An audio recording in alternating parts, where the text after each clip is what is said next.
Assalamualaikum warahmatullahi wabarakatuh. Perkenalkan, nama saya Tifa Samalidia dengan NIM 44231483. Saya akan menceritakan tentang jurnal 1 tentang AI Integration to Public Relation across a Cultural Study for a Law Courtesy Avoidant Culture, the US versus High Conformity Avoidant Culture Pakistan.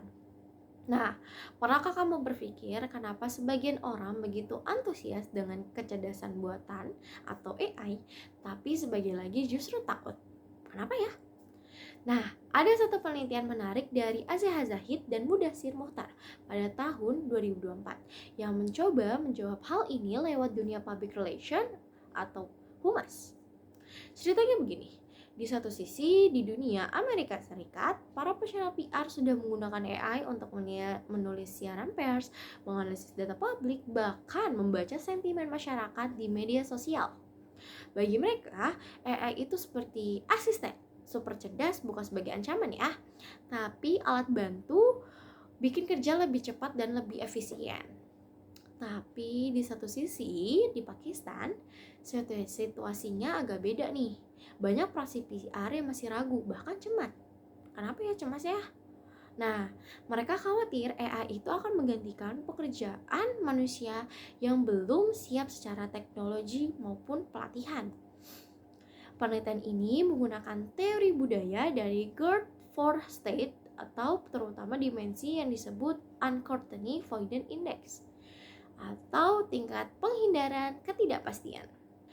Sederhananya, ini tentang seberapa besar suatu budaya merasa takut terhadap hal-hal baru dan tidak pasti. Amerika punya nilai UAE rendah, artinya masyarakat lebih berani mengambil resiko, sementara di Pakistan punya nilai UAE tinggi. Jadi jurnal lebih berhati-hati dan butuh kepastian nih, belum menerima hal-hal baru seperti AI atau buatan. Para peneliti mewawancarai 20 profesional PR, masing-masing 10 dari Amerika dan 10 dari Pakistan. Mereka menemukan hal-hal yang sangat menarik. Pertama, soal aturan dan etika. Orang Amerika ingin ada regulasi untuk pencegahan hal-hal seperti deepfake dan penyalahan gunaan data. Sedangkan di Pakistan, banyak yang belum tahu apa yang seharusnya ada. Untuk mereka hanya merasa AI itu beresiko, tapi tidak menjelaskan kenapa. Kedua, perasaan tidak pasti. Banyak profesional PR Pakistan takut kehilangan pekerjaan, sementara orang Amerika justru menganggap AI itu bisa meningkatkan nilai manusia karena pekerjaan yang monoton bisa diambil alih, dan mereka bisa fokus pada kreativitas dan strategi yang lainnya.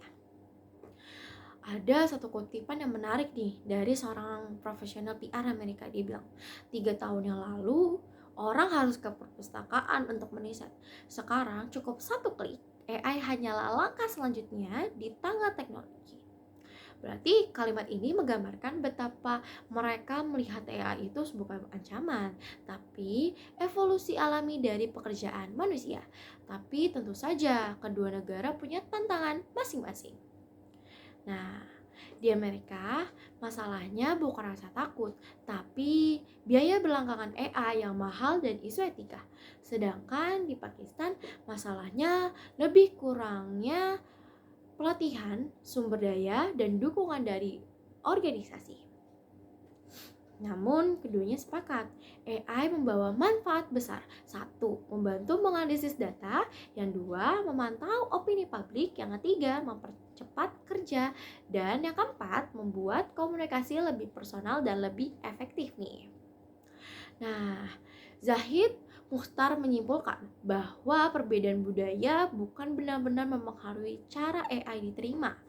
Tapi, negara dengan budaya yang berani terhadap ketidakpastian seperti Amerika akan lebih cepat beradaptasi. Sedangkan negara yang cenderung takut seperti Pakistan butuh pendekatan budaya yang lebih halus, misalkan pelatihan, regulasi yang jelas, dan komunikasi yang meyakinkan.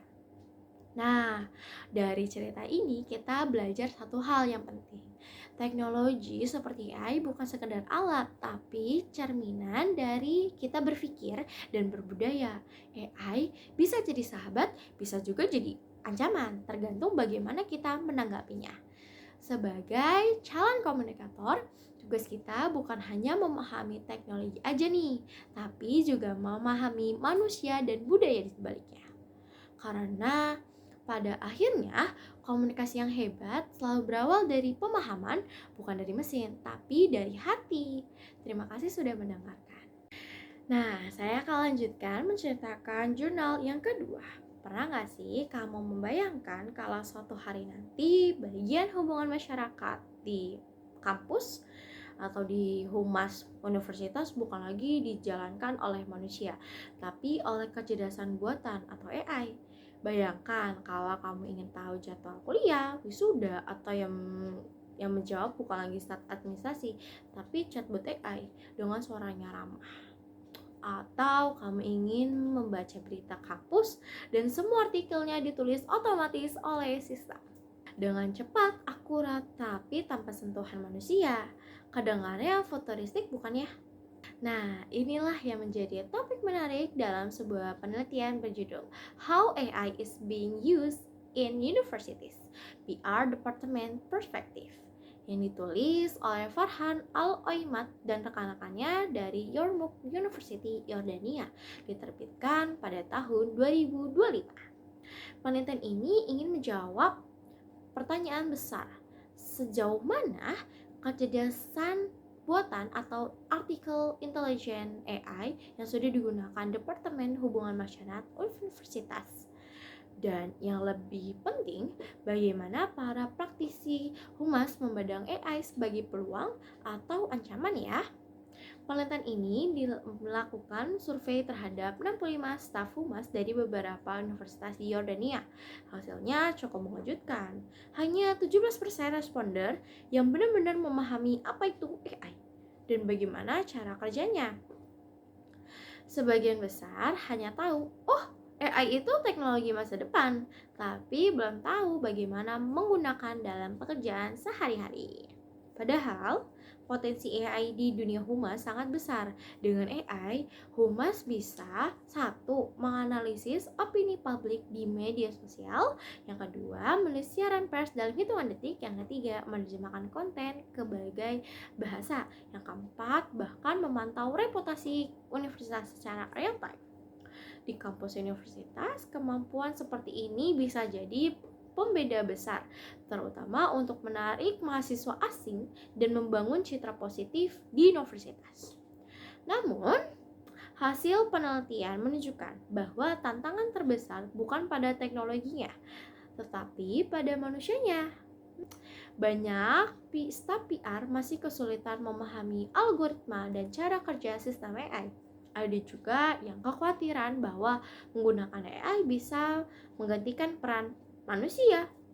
Beberapa responder bahkan mengacu merasa terancam karena tugas-tugas mereka seperti menulis, berita, menyusun laporan bisa dilakukan mesin dengan lebih cepat. Tapi di sisi lain, ada juga yang berpikir positif. Mereka melihat AI sebagai alat bantu dan bukan sebagai alat pengganti gitu loh. AI dianggap bisa menghemat waktu sehingga staf humas bisa fokus pada hal yang lebih penting seperti strategi komunikasi, kreativitas dan interaksi manusianya gitu loh. Menariknya, penelitian ini menggunakan teori tentang transformasi pekerjaan manusia oleh AI. Teori ini menjelaskan bahwa teknologi berkembang dalam 3 tahap. Nah, tahap pertama menggantikan tugas-tugas rutin. Nah, tahap kedua membantu proses analisis. Yang ketiga, melengkapi kemampuan emosional dan sosial manusia. Artinya, semakin canggih AI, semakin besar pula peluang manusia untuk fokus pada hal-hal yang tak bisa digantikan oleh mesin, seperti empati, etika, dan komunikasi interpersonal.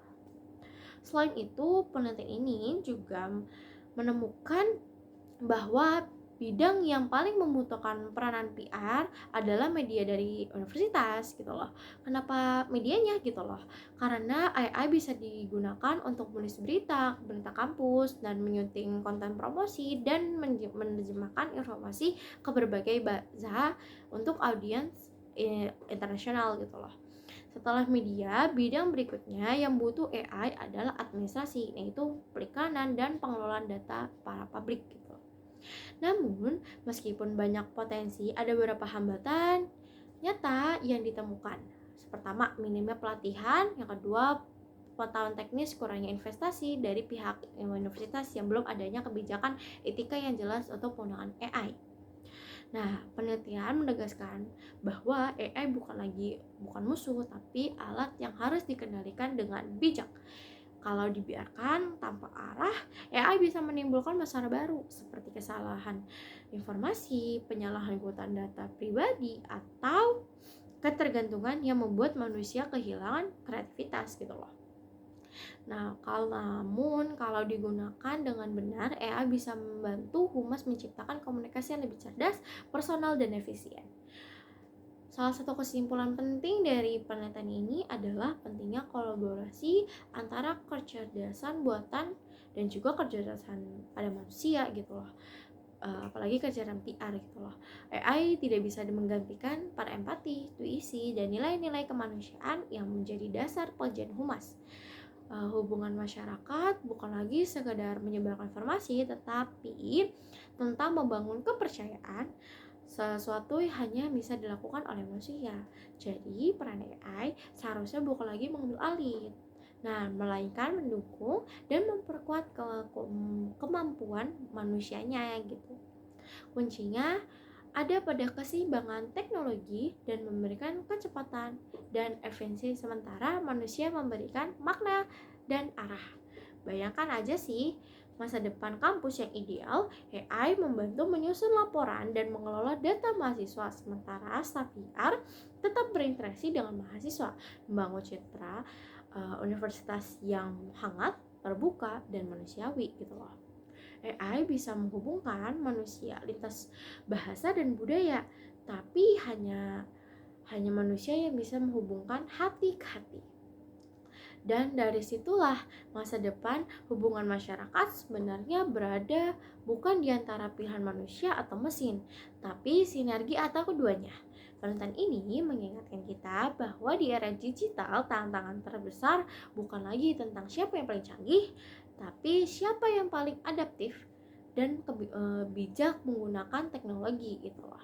Jadi kalau suatu hari kalau kamu jadi bekerja di bidang PR atau komunikasi, ingatlah bahwa AI mungkin akan menjadi teman atau rekan kerjamu, tapi bukan jadi pesaingmu.